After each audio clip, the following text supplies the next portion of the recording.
On the morning of 7/7 in London, there was a simultaneous exercise targeting the exact same trains, the exact same bus, at the exact same locations, at the very same time. What we're supposed to believe is some kind of coincidence. There was also an anti-terrorist drill going on 7/7. And again, just like 9/11, they were talking about attacks on the same targets, the same kind of tube stations, and exactly the same time as the actual attack happened. We learned of the drills of 7/7 on 7/7 from Peter Power, the head of Visor Consultants, a crisis management firm based in London. Mr. Power was the former spokesperson for Scotland Yard.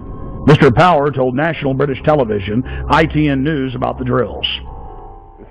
Today we were running an exercise for a company, bearing in mind I'm now in the private sector, and we sat everybody down in the city, 1,000 people involved in the whole organisation, but the crisis team, and the most peculiar thing was we based our scenario on the simultaneous attacks on the underground and mainline station.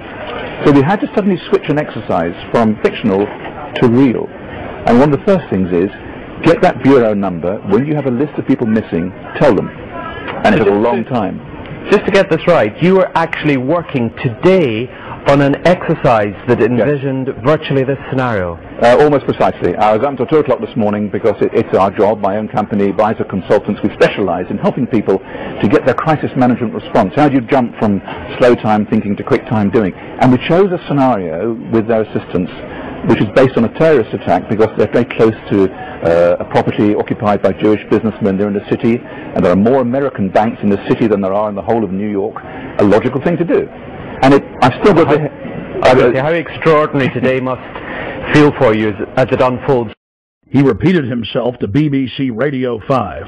The thing that concerns me is that what are we doing for the thousands of men and women actually who are in London working? And I say that because at 9:30 this morning we were actually running an exercise for over a company of 1,000 people in London based on simultaneous bombs going off precisely at the railway stations that happened this morning.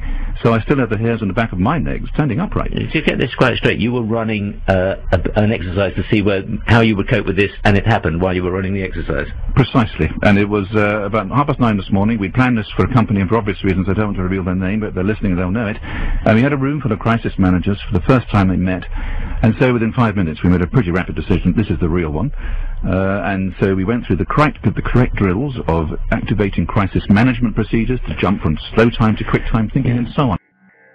If we use a standard actuary employed by major insurance companies to calculate the probability of these events coinciding in a 10-year mean, we learn that the probability of this happening is greater than 1 in 300 tetragillion. To put that in perspective, that's a number with 41 zeros behind it. That is trillions and trillions and trillions and trillions and still more trillions times greater than all the grains of sand in all the world. To put that number in perspective, it has 41 zeros. Scientists using supercomputers have estimated that the Earth has over 7 quintillion grains of